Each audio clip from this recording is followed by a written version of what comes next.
Père très saint, une fois encore, nous voulons te présenter toute notre reconnaissance. Nous te bénissons pour ta parole qui nous éclaire. Nous te demandons encore une fois de nous conduire par ton esprit dans toute la révélation dont nous avons besoin.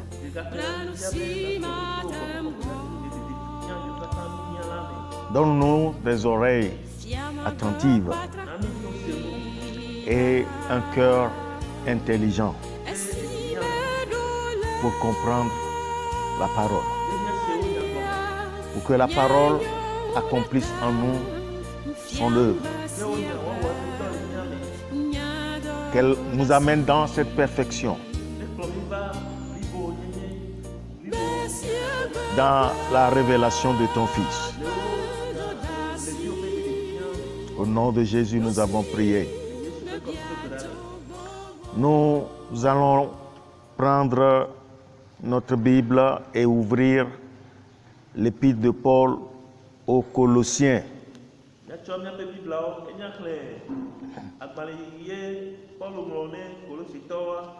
Dans le chapitre 1, versets 26 et 27. Le mystère caché de tout temps et dans tous les âges, mais révélé maintenant à ses saints, à qui Dieu a voulu faire connaître quelle est la glorieuse richesse de ce mystère parmi les païens, savoir Christ en vous, l'espérance de la gloire. Kolosetope agbane tagban kupi blavevo aden blavevo andrelia nyaragla si wogla di tongo limavo ple didime wo meke ke azonla e defia epe amekokweo amesi wo ma udibe ya na wa nyamu sinye nyaragla si ape mti kokwe pe ke sino nyenye le trosubola odomi sinye Kristo le miame amesi nye mti kokwe pe mon popo.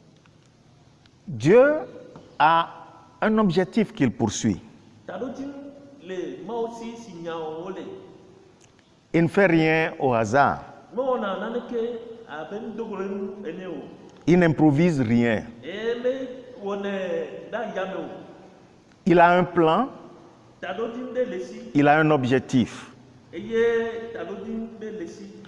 Et ici, la Bible dit, l'appelle le mystère caché. C'est un mystère caché de tout temps, dans tous les âges. Mais maintenant, il le révèle à ses saints. Et ce mystère, c'est Christ en vous. L'espérance de la gloire. Christ en vous. L'espérance de la gloire.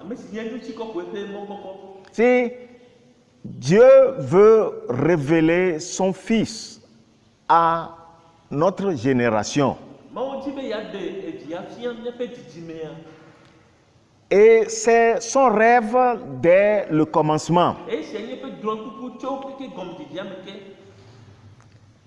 L'Ancien Testament, avec ses saints, avec les événements qui s'y sont produits,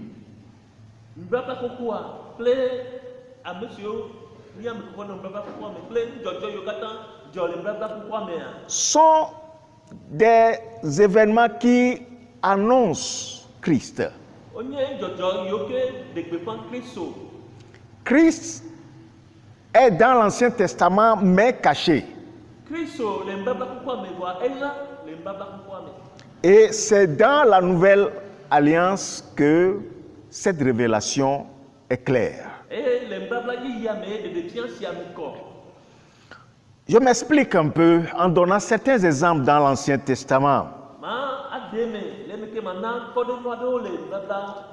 Voyez-vous, l'arbre de vie dans le jardin d'Éden que Adam devait manger en obéissant à Dieu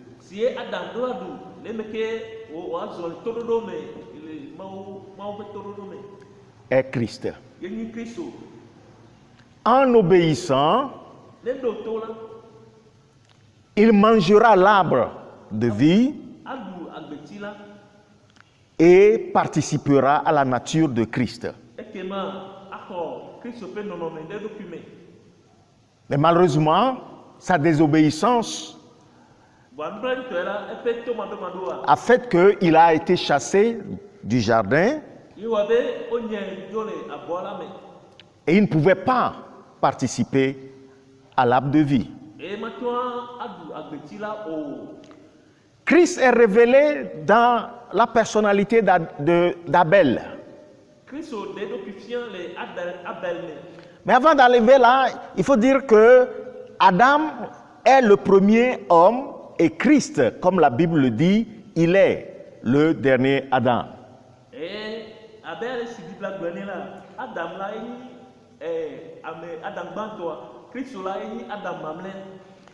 Et en Abel, nous voyons Christ. D'abord, son sacrifice nous rappelle que sans effusion de sang, il n'y a pas de pardon. Il avait compris et il a offert un agneau en sacrifice pour ses péchés.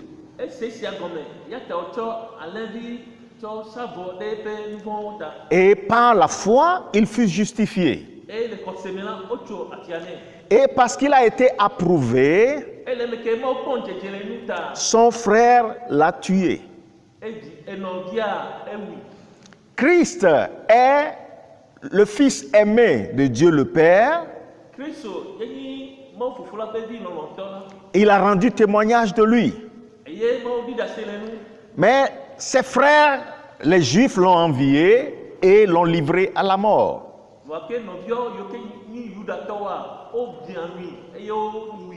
Nous pouvons voir Christ dans ses personnalités quand nous lisons bien notre Bible. Quand nous voyons Noé, l'arche qu'il a construite, c'est un type de Christ qui est notre refuge. Christ est notre refuge. En lui, nous échappons au jugement et à la condamnation qui surviendra sur le monde entier.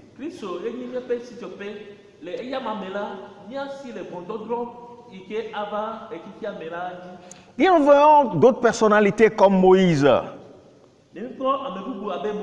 Il est un type de Christ qui est envoyé pour sauver son peuple. Si nous voyons l'agneau pascal, la Bible nous dit clairement dans le Nouveau Testament que Christ est cette Pâque qui a été immolée pour nous. Quand nous allons plus loin, Christ est cette manne-là qu'ils ont mangée dans le désert. Et Christ lui-même l'a dit. Je suis le pain de vie, le véritable qui est descendu du ciel. Pour que celui qui en mange ne meure point. Christ est donc la manne céleste qui nous est donnée pour que, en le mangeant, nous puissions participer à sa nature. Il est le rocher qui suivait le peuple d'Israël dans le désert, qui a été frappé et l'eau est sortie.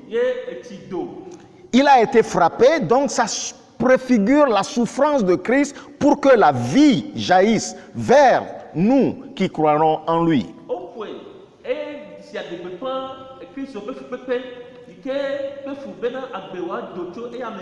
Et il ne peut souffrir qu'une seule fois.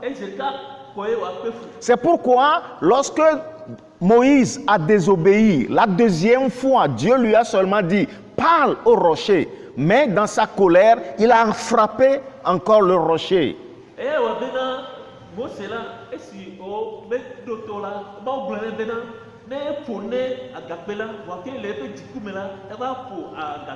Je m'explique bien, parce qu'une première fois, Dieu lui a dit, frappe le rocher, de l'eau sortira.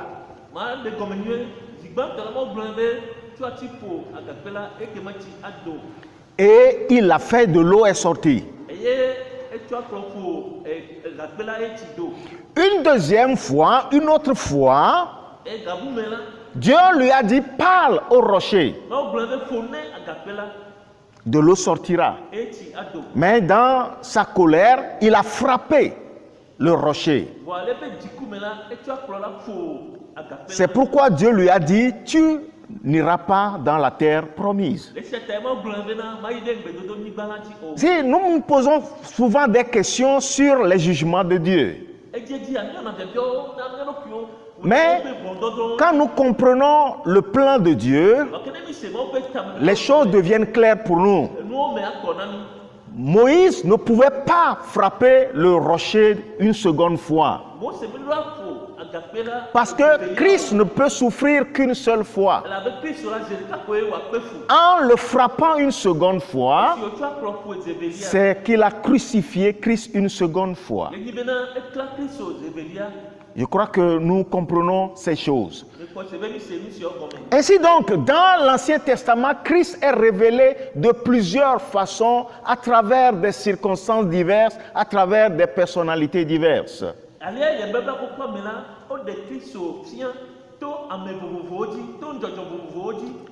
Je vais vous lire un passage dans 1 Pierre. Nous allons lire versets 10 à 12.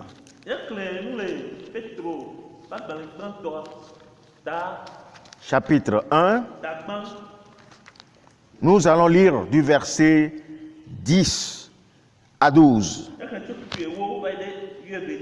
Il dit, les prophètes qui ont prophétisé touchant la grâce qui vous était réservée ont fait de ce salut l'objet de leur recherche et de leur investigation, voulant sonder l'époque et les circonstances marquées par l'Esprit de Christ qui était en eux et qui attestait d'avance les souffrances de Christ et la gloire dont elles seraient suivies.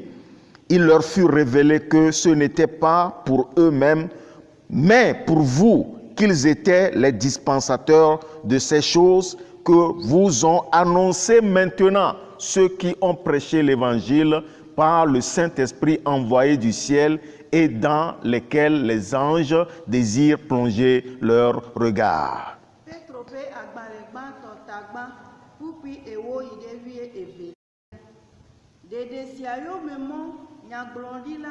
Si vous blondiez les amembebe, si les miadi vague untila, di vevie, et wodro et me portito tito.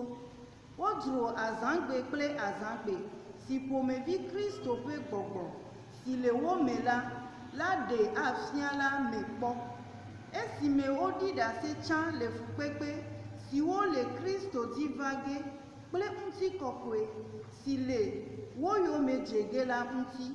Eye wo defia amesia wo bena menye wo nto do kui wo subo o ke bon mia wo subo le nusia wo me nusi wo glofia mi azonto amesi wo glonya nui fia mi ladi to gbogbo kokwe si wo do da to di po la me nusi wo me popo dro ma wo dola o ha. Avez-vous les prophètes dans l'Ancien Testament ont prophétisé concernant ce Christ, touchant la grâce qui vous était réservée. Et vous ici, c'est nous. L'Église. L'Église. L'Église. Donc, les messages reçus par les prophètes, les révélations, les visions qu'ils ont reçues de Dieu concernaient une personne, Jésus-Christ.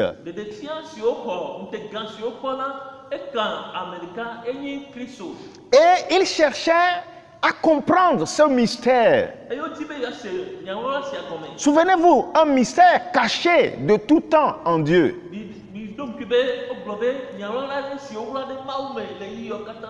Ainsi, les révélations que ces prophètes ont reçues étaient un mystère pour eux. C'est caché pour eux. Et ils cherchaient à sonder et à comprendre. Parce que le Saint-Esprit, c'est le Saint-Esprit qui les poussait, c'est le Saint-Esprit qui leur révélait ces choses. La souffrance de Christ leur a été révélée. La gloire qui doit suivre leur a été révélée. Et ils voudraient comprendre à quel moment, à quelle époque ceci va s'accomplir.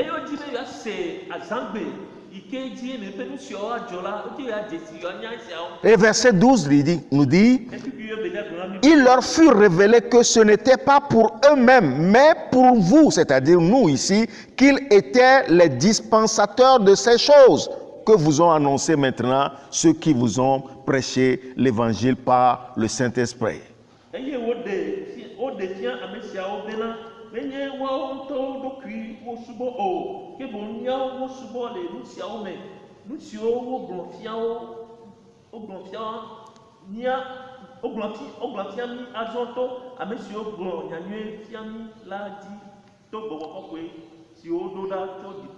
Il leur fut révélé que ces révélations qu'ils ont reçues, c'est pour nous. Pour notre temps, c'est-à-dire le temps de l'Église. Et ils ont compris que ce n'est pas pour eux. Et les anges même ont voulu comprendre ce mystère-là. Ils observaient attentivement à savoir ce que Dieu est en train de faire. Et Paul nous dit clairement que ce mystère caché de tout temps et dans tous les âges en Dieu, maintenant est révélé.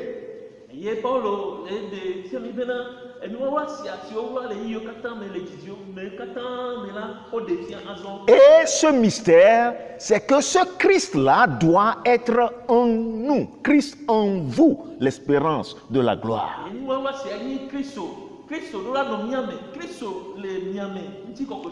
Christ, le Fils unique,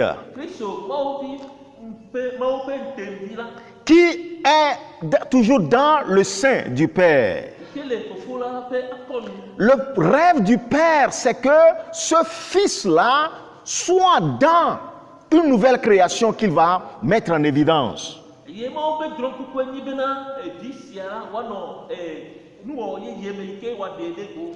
Le rêve de Dieu, c'est n'est pas d'avoir un fils unique, mais d'avoir plusieurs fils. Et ces fils-là reçoivent en eux soit à l'image de son fils unique, Jésus-Christ.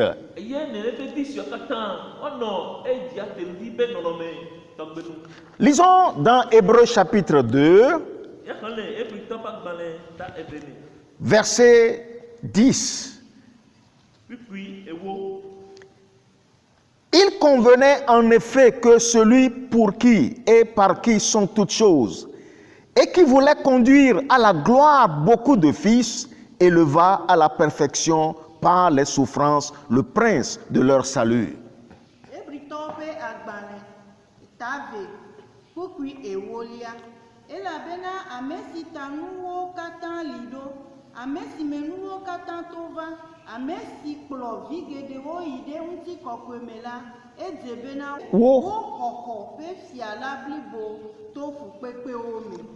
Il convenait en effet que celui pour qui et par qui sont toutes choses, c'est-à-dire Dieu,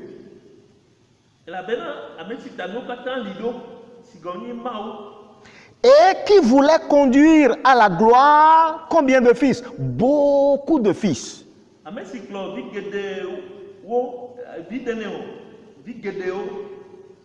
Éleva à la perfection par les souffrances le prince de leur salut.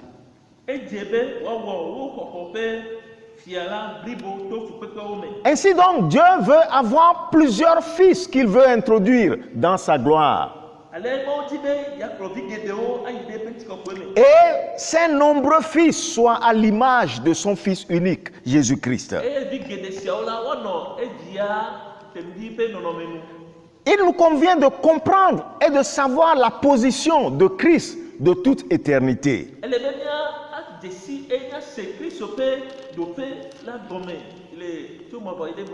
Sa position, sa place dans le plan de Dieu. Il faut que nous réalisions cela et comprendre que l'objectif de Dieu en nous sauvant, c'est nous amener à la ressemblance parfaite, à l'image parfaite de ce Fils unique.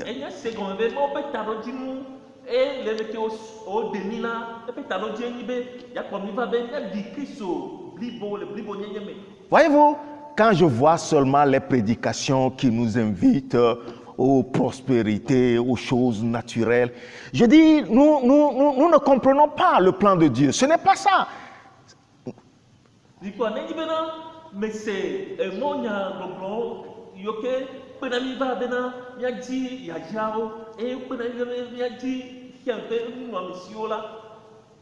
Je dis, ce n'est pas ça le plan de Dieu.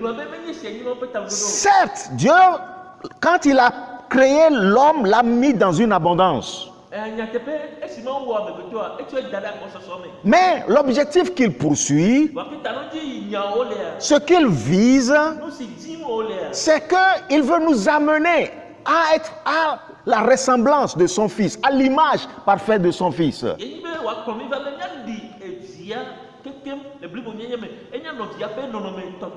Lisons Colossiens chapitre 1, du verset 15 au verset 18. Je veux que vous voyez la position de Christ de toute éternité. Que vous voyez sa nature, son caractère.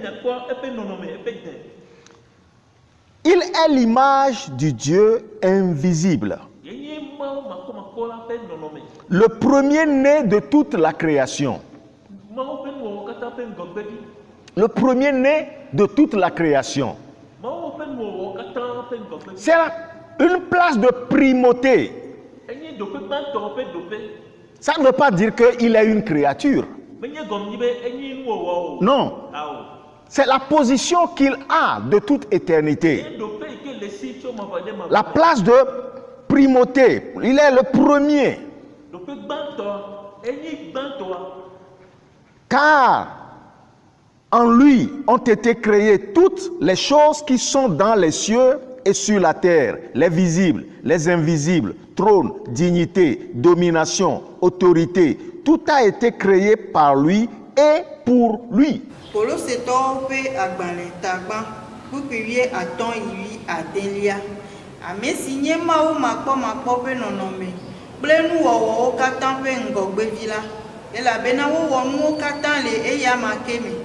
Nusiwo le dipo kple nusiwo le anyigba dzi, nusiwo kpɔna kple nusiwo mekpɔna o, eɖanye fiazikpuiwo o, alo aƒetɔ nyenyewo o, eɖanye dziɖula nyenyewo o, alo ŋusẽwo o.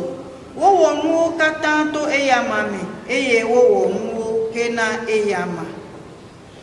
Eye eyama tre dzɔdzɔ na nuwo katã, eye nuwo katã nɔa anyi le eyama me. Eye eyama enye nutsila si nye hame la ƒe ta, ame si nye gɔmedzedze kple ŋgɔgbevi tso ame kukuwo dome, be wòanye gbãtɔ na nuwo katã. Il est l'image du Dieu invisible. C'est pourquoi quand vous voyez Christ, vous voyez Dieu. Il a dit, celui qui me voit le Père. Il est l'exacte image de Dieu, le Père. Le verset 16, car en lui ont été créées toutes les choses qui sont dans les cieux et sur la terre. Et puis il y a des gens qui ont nous kattan les yam keme nous sur les dipo plein nous sur la nimandi. Trône, dignité, domination, autorité, tout a été créé par lui et pour lui.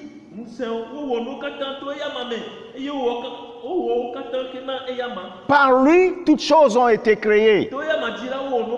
Les visibles, les invisibles, tout ce qui est dans les cieux, tout ce qui est sur la terre, ont été créés par lui et pour lui. Oh, alléluia. Par lui et pour lui. Donc, vous voyez sa position, vous voyez sa place dans le plan de Dieu de toute éternité. Et c'est ce Christ-là que Dieu veut qu'il habite en nous. Oh, alléluia. Alléluia. Quand nous comprenons cela, ça nous détache des choses naturelles auxquelles nous nous sommes habitués.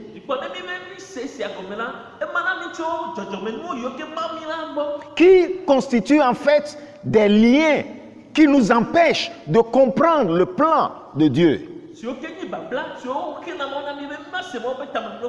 Alléluia. Le verset 17 dit, il est avant toute chose et toute chose subsiste en lui.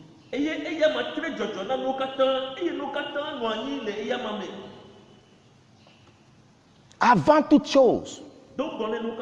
Ça nous rappelle Jean qui nous dit, au commencement était la parole. La parole était avec Dieu. La parole était Dieu. Toutes choses ont été créées par elle. Et sans elle, rien de ce qui est créé n'a été créé. Donc, c'est par lui que toutes choses ont été créées. Il existe avant toute chose. Et toutes choses subsistent en lui. C'est par sa parole qu'il soutient l'univers. La terre subsiste parce que Christ le soutient, la soutient. Christ soutient toutes choses. Et si ce Christ est en nous, vous voyez notre sécurité. Oh, alléluia.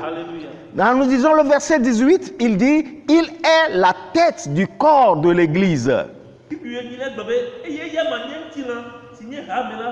Il est la tête, le chef de l'Église, le Seigneur de l'Église. Si il est la tête, c'est lui qui donne l'ordre, c'est lui qui commande. Ici, nous disons que nous lui appartenons souvent. Mais est-ce qu'il est réellement le Seigneur? Est-ce qu'il est la tête réellement? Si nous ne devons pas chercher à établir notre propre plan, notre propre volonté dans l'Église, mais nous devons toujours chercher à connecter chaque croyant au chef qui est Christ.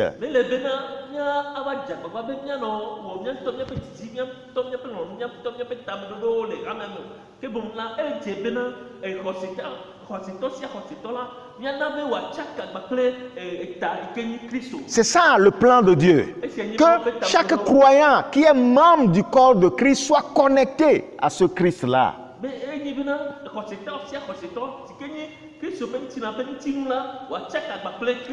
Quand Dieu voit l'Église, il veut voir Christ dans chaque membre de l'Église. Vous pouvez être membre de l'Église, mais quand vous n'êtes pas connecté au chef, Dieu ne vous reconnaît pas. Dieu ne vous reconnaît pas. Voyez-vous, c'est ici que beaucoup seront déçus au dernier temps. Mes frères et sœurs, pose-toi la question. Est-ce qu'il est en toi? Sa vie est en toi. Il est ton chef, il est ton Seigneur, c'est lui qui te gouverne, c'est lui qui te donne les instructions, parce que c'est la tête qui donne l'ordre. C'est la tête qui donne l'ordre et le corps suit. Donc il est le chef, la tête de l'église. Il est le commencement. Le commencement. Le premier-né d'entre les morts. Il est la première personne à ressusciter, à être ressuscité d'entre les morts. Et ne retournera plus à la mort. Il est le prémisse. Et nous croyons que parce qu'il vit en nous, nous aussi nous ressusciterons. Parce qu'il vit en nous, nous aussi nous vivrons. C'est ça le plan de Dieu. Christ en vous, l'espérance de la gloire. Oh, alléluia.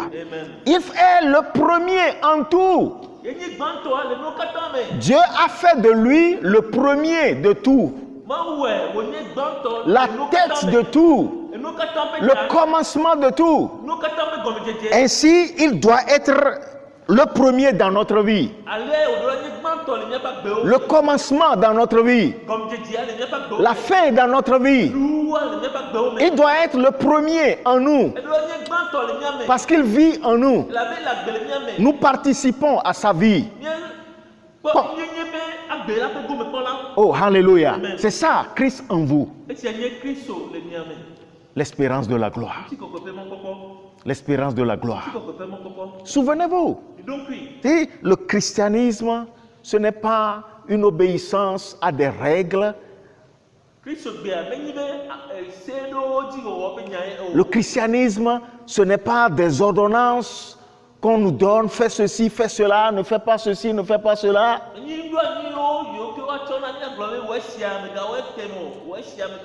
Ce n'est pas ça le christianisme. Le christianisme, le mystère du christianisme, c'est quand Christ vient vivre en vous.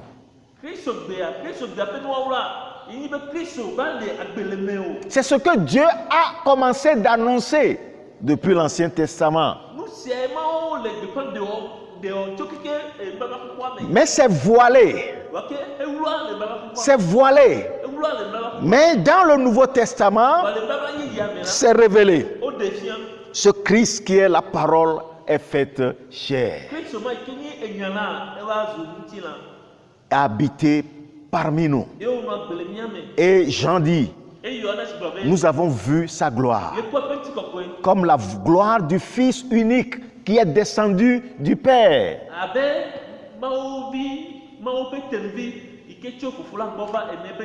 Nous avons vu la parole faite chair, nous l'avons touché, nous l'avons écouté, nous avons mangé avec lui, nous avons dormi avec lui. Mais jusque-là, les disciples ne le connaissaient pas comme cela se doit. Ils ont vu les miracles. Ils ont entendu la voix. Celui-ci est mon fils bien-aimé. Écoutez-le. Ils l'ont vu. Ils ont noué une certaine amitié avec lui. Mais ils ne le connaissaient pas encore. Ils ne le connaissaient pas encore. Et les paroles que Jésus leur disait des fois étaient incompréhensibles pour eux.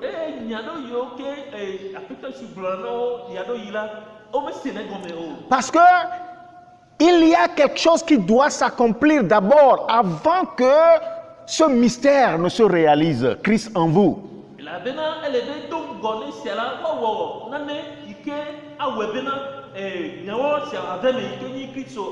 Sa souffrance. Et quand il leur annonçait ses souffrances, ils ne comprenaient pas. Et Pierre, la première fois, même osé reprendre, réprimander le Seigneur pour cela. Mais il a vu la réaction. Et comment Jésus l'a réprimandé. Les disciples étaient témoins. nous sommes quoi te paix. Et quand il continuait par leur annoncer sa souffrance, ils se rappelaient ce que Pierre a dit, personne n'osait plus poser la question. Et mais il y a qui dans un peu, faut que avec de prendre de honneur là. Et que moi, on donne un coup, nous si il se donne un peu tout là. Et que moi, on me garde nous. Mais il s'interrogeait, ça veut dire quoi? Mourir, ressusciter. Mourir, ressusciter. Mourir, ressusciter.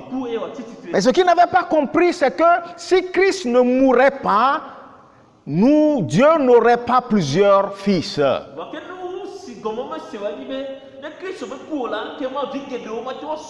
Il est le blé qui doit tomber dans le sol, mourir et ressusciter et produire plusieurs blés. Les disciples ne comprenaient pas qu'ils devaient souffrir. Et quand il fut arrêté, ils sont tous dispersés. Ils sont tous dispersés. Leur foi n'était pas la foi qu'il fallait. La foi qu'il nous faut, c'est la foi en un Christ mort pour nous et ressuscité d'entre les morts.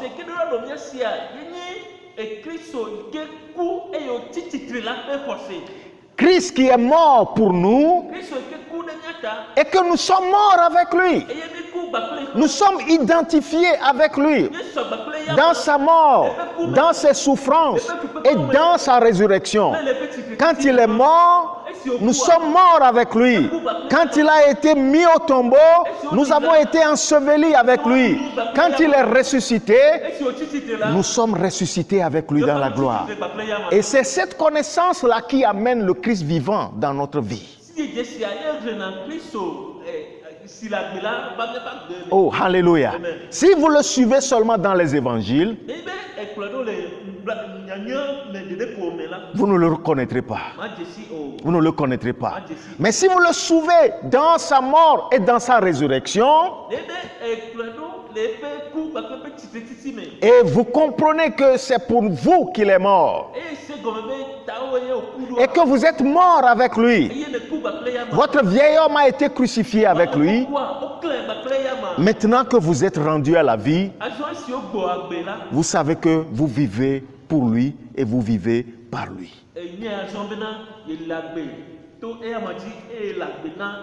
Oh, alléluia. Pour que nous puissions vivre, nous devons saisir le plan de Dieu. Nous devons saisir la vision de Dieu. Christ en vous. Christ en vous. Christ en vous. Est-ce qu'il vit en moi? Est-ce qu'il a la primauté en moi? Est-ce qu'il c'est lui qui domine en moi? Est-ce que c'est lui qui donne l'ordre? Si vous pouvez dire oui, alors vous êtes membre de la famille de Dieu. Vous êtes réellement membre du corps de Christ. Vous ne pouvez pas le suivre et vivre dans la chair. Vous ne pouvez pas le suivre et être dominé par votre vieille nature. Puisque nous sommes morts avec lui, nous vivons avec lui. Maintenant, ce n'est plus nous qui vivons.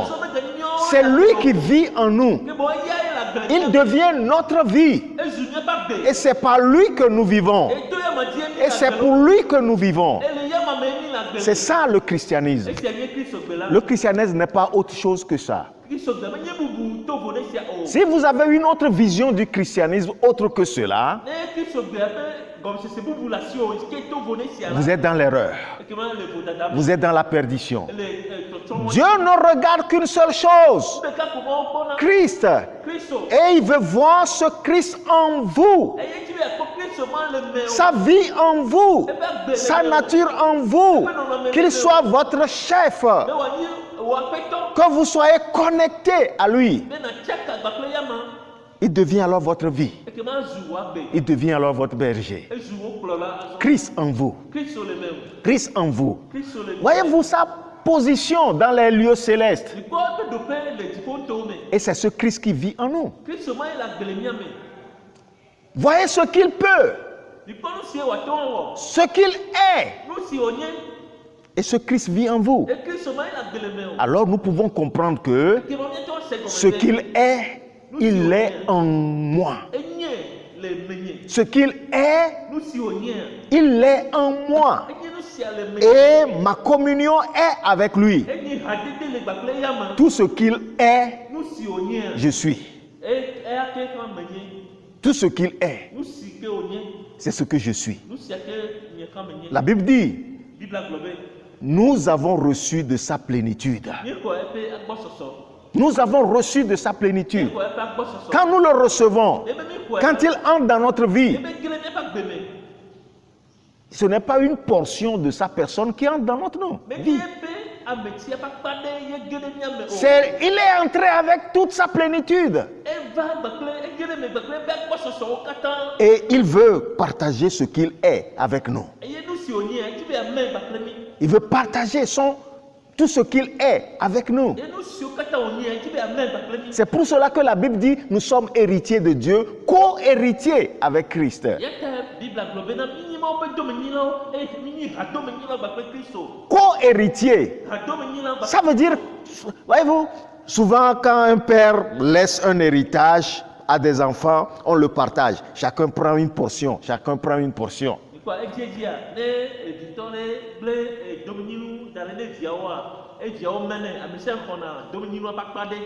Mais ce n'est pas ainsi avec Dieu. Et chacun prend une portion, chacun prend une portion. Non. Tout ce que Christ est, c'est ce que Dieu nous donne. Tout ce que Christ a, nous l'avons. Nous l'a donné. Nous l'a donné gratuitement. Mais il faut que nous prenions conscience que notre communion est avec ce Christ-là. Et quand nous cultivons cette communion, notre nature est transformée de gloire en gloire. Nous sommes comme lui. Nous marchons comme lui. Nous parlons comme lui. C'est ça le plan de Dieu. Que Dieu nous ouvre les yeux pour que nous le comprenions et que nous marchions dans cette vision-là. Amen.